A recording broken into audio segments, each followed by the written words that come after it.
And we're live. Yay! Hello, everyone. Hello. Today's topic, maybe a deep one, but today we're going to be talking about how to deal with anger and hatred. How to deal with anger and hatred, yes.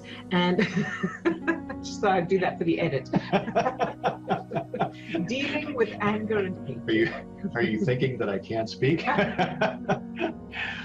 good. I promise not to get angry about it away.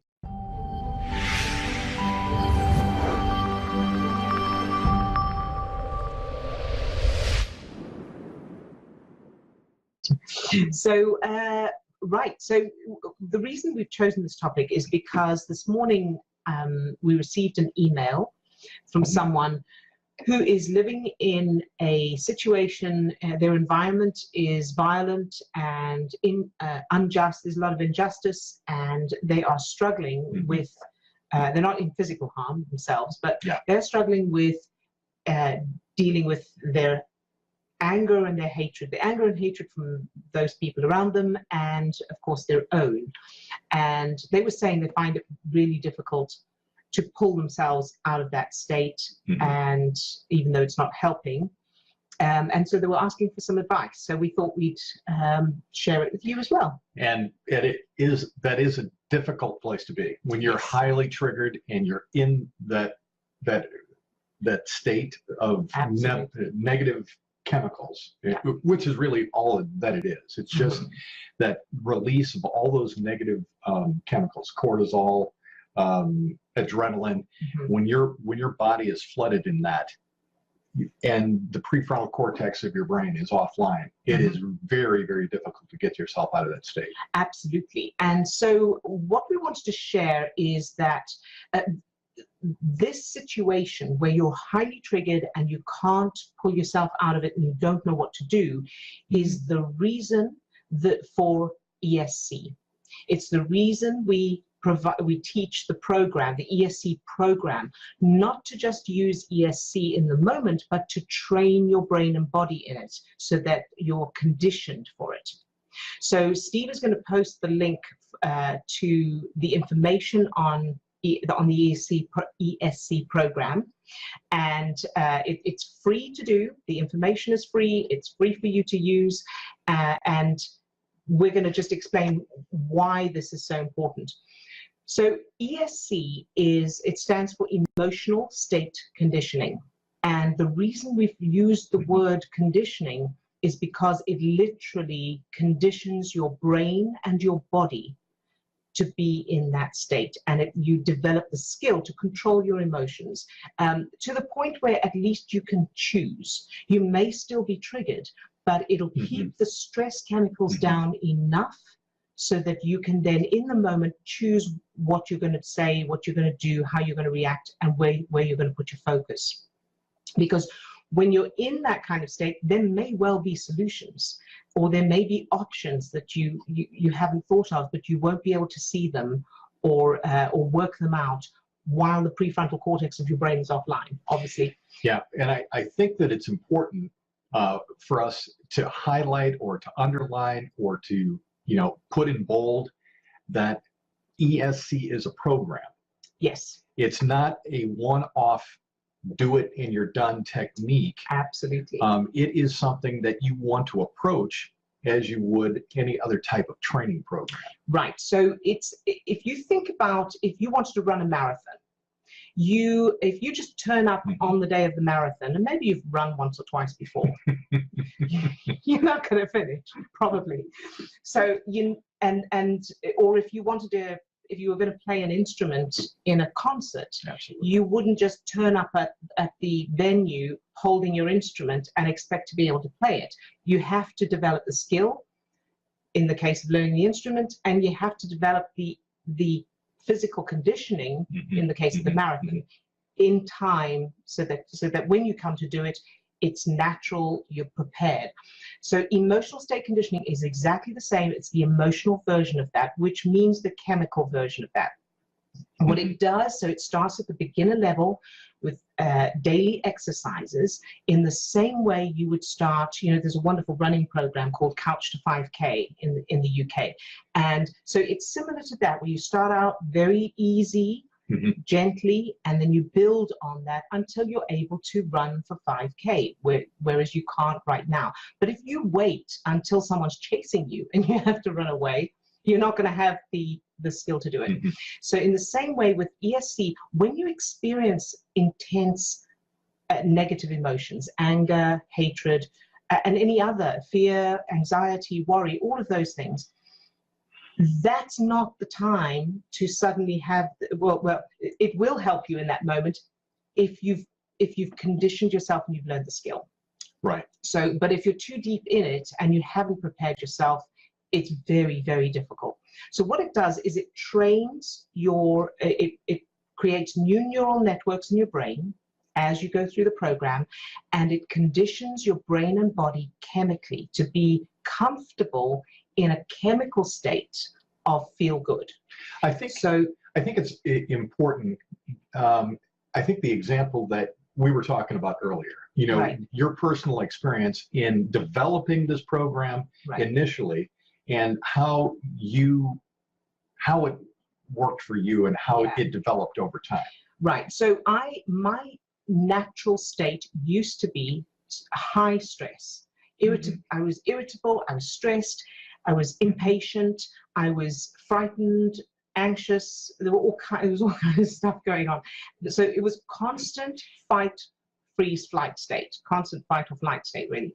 And so, which means my body was used to being in a state of emergency, those stress chemicals. And when things were going well, when something wonderful happened, it was great, but I also felt really uncomfortable. I felt uncomfortable with love. I felt uncomfortable with being relaxed and laid back. I felt uncomfortable when things were going well, because I kept feeling like, when's the bad thing going to happen? And the reason for that is my body was used to being full of those stress chemicals. I used a sort of analog version, a much longer version of the ESC program, which I kind of honed and developed into a much faster program now. But I was kind of creating it as I was discovering it. And I used it to the extent where now, and for quite a few years now, feeling good is my normal state now. So my body is now used to oxytocin and endorphins, and I feel calm and happy, and that feels normal and natural, and there's no need for drama anymore. So you're physiologically changing your body and your brain by using this program, but it doesn't work like a magic pill. So it's not, like most things, like getting fit, like learning to play an instrument, like most things, in order to develop the skill and in order to condition your brain and body, you need to go through the program. You need to practice every day, and you need to get better. You need to aim at leveling up. So there are 4 levels, I believe, starting at the beginner's level. Start at the beginners, do the beginner's level until you're ready to level up to intermediate, then do those levels, then expert, and then master. And honestly, as you get higher through those levels, you'll start to notice a powerful difference. It puts you in control of your own chemical state, of your own body. Yeah, and I think that was something that took me just a little bit of time. Not only with this program, but when I was initially doing mindfulness meditation, that we're used to the physical routines. We're used to physically conditioning our body, or at least I was. And we don't have any problem at all believing that we actually have the power to recondition our body. We might have difficulty getting off the couch, but we don't have any problem thinking about that. But I think that we've lived in such a state of feeling that victimhood, feeling like I can't control what's going on up here. And the truth of it is, by using ESC, that's what you're doing. You are, day by day, step by step, you are conditioning yourself to be able to choose the emotional state that you're wanting in each and every moment. You have that control, you have that power. Yeah. And so and it's like, you know, if you were ill, a car could get you to the hospital. But if you haven't learned to drive it, it's going to be tricky. I mean, you could try, but it's going to be much more difficult. But if you've learned to drive first, and then when you need it, you're able to get in and drive. And this is the same. Develop the ability now. So practice it when you're not triggered. Practice it when you're feeling normal, when you're feeling good. Practice it at every opportunity. It doesn't take long. It's like a few seconds it takes to practice it. So practice it as much as possible. Obviously, the more you practice it, the quicker and easier it'll go, and the better you'll get at it, the faster you'll master it. You know, I know that we've got a couple of other links that we want to share, but to kind of sum this up, you know, dealing with anger and rage, you know, the heat of the moment. You know, we've got some other videos and other articles out there that will help you to be able to pull yourself out of that, what I would call the burning building. Yes. Get yourself out of that extreme emotional state, and do everything that you can to get yourself out of that state. And, you know, look to some of our other resources for that. But then really what you're wanting to do is to recognize that there is a program out there that you can be using to train yourself to get to that higher level of emotional state conditioning. And I think, you know, I know we were talking about it earlier, but if you were running a marathon and you recognized that you just didn't have it, you hadn't prepared. You hadn't prepared for the marathon, and you're only mile one, and you are now out of breath and falling over. You recognize that you're completely unprepared to do that. You would have to sit it out and go train for actually doing a marathon. Exactly. And that's what we're suggesting, and that's what we're offering with this particular program, which is there. It's you know, it's a program. All the information out there is for free. Click on that and get yourself started in actually training yourself into this program. Yeah. Now, also, it's probably worth mentioning that you will probably not want to. You'll probably feel resistance to it because it's not you're not used to it. That's the point of it. So when you start physical training, when you start to you want to get fitter, you want to get more in better physical condition, you want to do a marathon, whatever it is, there are times you won't feel like doing it. And while you're doing it, you'll feel like, oh, I want to sit down or whatever. I want to stop. But that's the point of moving forward. That's the point of developing the ability and changing your body. It does take determination and it does take consistency. And the choice is you either do what it takes. In other words, you make that effort and you override the intent, the natural resistance, or you stay where you are. So, I mean, and neither of those is wrong. There's nothing wrong with staying where you are if you're happy where you are or if you choose it. But know that you can. Then it's about whether you choose to or not. It's just like all of us can, you know, do something to get physically fitter than we are, even if it's armchair exercises or whatever. But it's about the choice to do it and overriding the resistance. Working now with several clients, lots of clients using the ESC program, I don't believe that there's been anyone that hasn't felt that resistance. Yes. But the perseverance and staying with it has massive results in terms of the work that we're doing, changing childhood memories. Yes. And their ability to keep themselves in that higher emotional state most of the time. Yeah. So I think the other point that we wanted to make is that the ESC program will condition your mind and body to be in that high emotional state. And it is also used in conjunction with changing the childhood memories. Yes, exactly. So neither one is reliable to make permanent changes on its own. You need both ESC and changing childhood memories.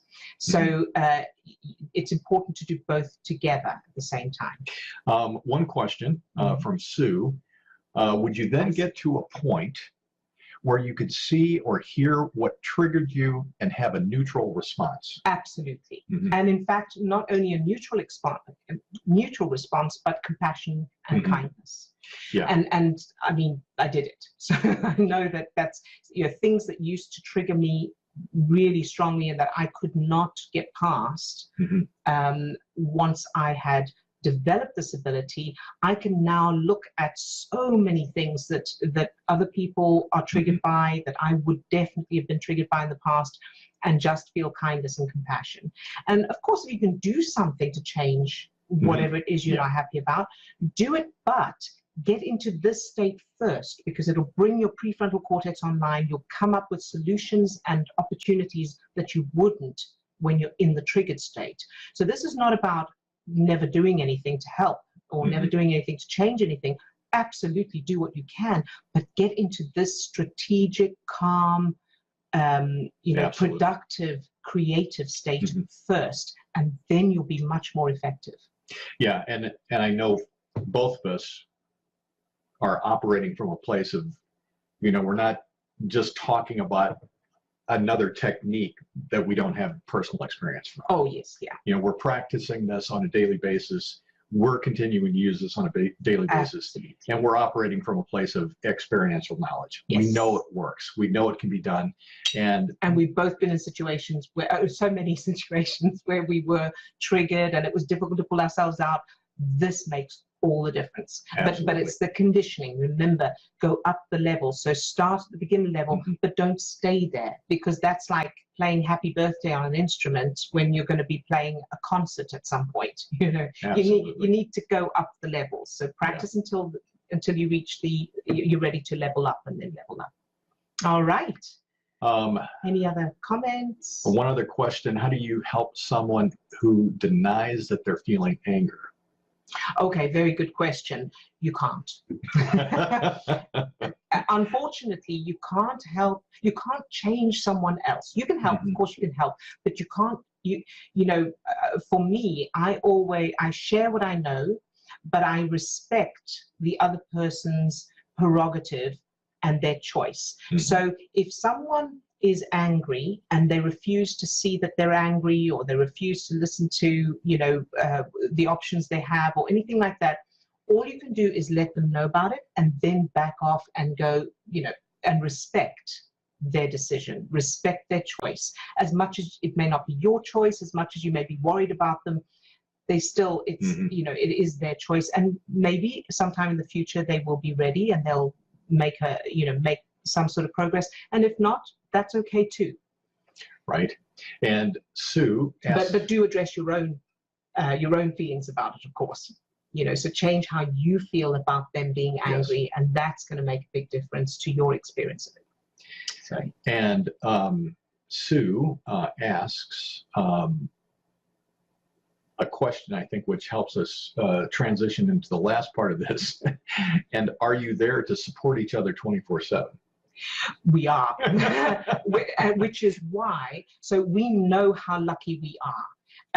And you know, the fact that we've got each other to support each other and remind each other and all that is a gift, and we're both very grateful for that.